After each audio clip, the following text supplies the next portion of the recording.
নাহমাদুহু ওয়া নুসাল্লি আলা রাসূলিহিল কারীম। সুপ্রিয় দর্শক, আজকে লাইস ইবনে সাদ রহমতুল্লাহ আলাইহি সম্পর্কে একটি বিরল ঘটনা আপনাদের কাছে শেয়ার করি।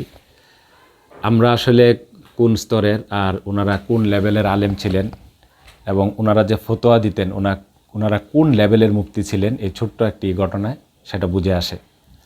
একবার বাদশাহ হারুনুর রশিদ মহা বিপদে পড়লেন। বিপদে পড়ছেন উনি, ওনার স্ত্রী জুবাইদা, তারা দুইজন একটা বিষয় নিয়ে আলোচনা করছিলেন। আলোচনার এক পর্যায়ে বাদশাহ হারুনুর রশিদ রাগ করে তার স্ত্রীকে বললেন যে, আমি যদি জান্নাতবাসী না হই, অর্থাৎ জান্নাতি না হই, তাহলে তুমি তালাক। কথাটা অনেক বড়। দুনিয়াতে থেকে একজন ব্যক্তি কিভাবে আইডেন্টিফাই করবে যে সে জান্নাতি? এটা তো কঠিন একটা বিষয়, কারণ জান্নাতের বিষয়টাই তো আখেরাতের, আর দুনিয়াতে এই সার্টিফাই তো করা যায় না। একমাত্র হুজুর পাক সাল্লাল্লাহু আলাইহি ওয়াসাল্লাম যে 10 জন মহামনীষী সম্পর্কে আলোচনা করেছিলেন, বলেছিলেন আল্লাহর নির্দেশে যে তারা 10 জন বেহেশতি, তাদেরকে আমরা বলতে পারি যে তারা জান্নাতি। এছাড়া অন্য কেউ সুনিশ্চিতভাবে তো জান্নাতি বলা যায় না। যাই হোক, মহা সমস্যা। স্ত্রী কি ওনার তালাক হইল কি না হইল না, এখানে মাসলা আলার কোনো ফাঁক ফোকর আছে কি না, উনি এই বিষয়ে মহা সমস্যায় পড়লেন। আপনারা জানেন যে বাদশাহ হারুনুর রশিদ অনেক জ্ঞানী ব্যক্তি ছিলেন, উনি নিজেও অনেক বড় আলেম এবং মুফতি ছিলেন।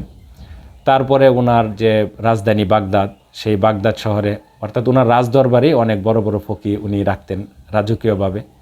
তাদেরকে ডাকলেন যে সমাধান দেওয়ার জন্য, যে আমার স্ত্রী কি তালাক হয়ে গেছে নাকি এখনও তালাক হয়নি। রাজদরবারের বড় বড় মুফতি যারা, তারা সেই সমাধান দিতে পারলেন না।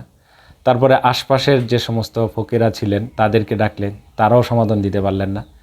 তারপর বাদশাহ হারুনুর রশিদ ওনার যে বিভিন্ন ওই প্রদেশ আছে, সেই প্রদেশে চিঠি লিখেন যে গভর্নরদেরকে বলেন যে তোমাদের অঞ্চলে যদি এরকম বড় বড় ফকি তোমরা যাদেরকে মনে করো, তাদেরকে তোমরা রাজধানীতে পাঠাও, মানে ইয়াতে কুফাতে পাঠাও, সেখানে মানে এই মাসালা সমাধান দিতে পারে কিনা তারা চেষ্টা করুক।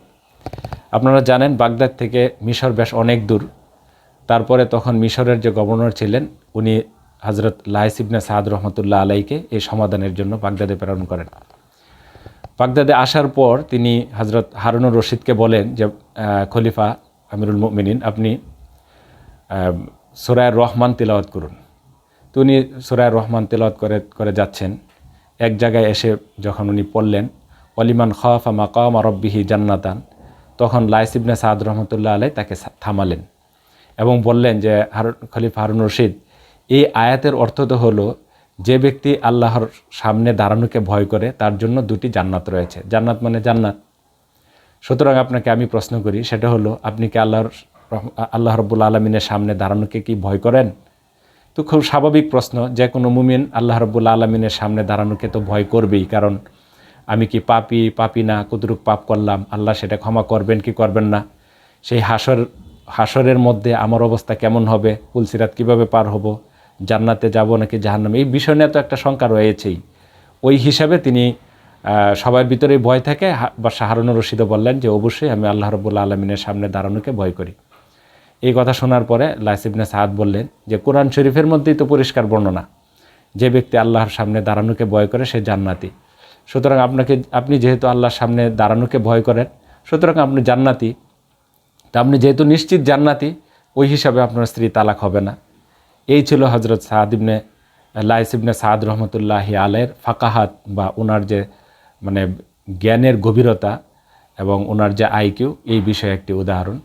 আপনারা যদি হজরত লাইস ইবনে সাদ সম্পর্কে আরও জানতে চান, তাহলে আমার ভিডিও রয়েছে, বিভিন্ন কিতাবাদি আছে।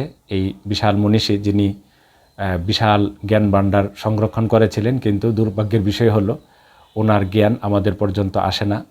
বিভিন্ন মনীষীগণ বলেছেন যে ওনার জ্ঞান যদি সংরক্ষিত থাকতো, তাহলে মিশরে উনি যে মাযহাবের প্রচলন করেছিলেন, সেটা হয়তোবা পৃথিবীতে আজকে 4র্থ মাযহাব পর্যন্ত সংক্ষিপ্ত না হয়ে, সীমাবদ্ধ না হয়ে আরেকটা 5ম মাযহাব আমরা ইসলামের মধ্যে পেতাম। সুপ্রিয় দর্শক, আজকে এই পর্যন্তই। ওয়া আখিরু দাওয়ানা আলহামদুলিল্লাহি রাব্বিল আলামিন।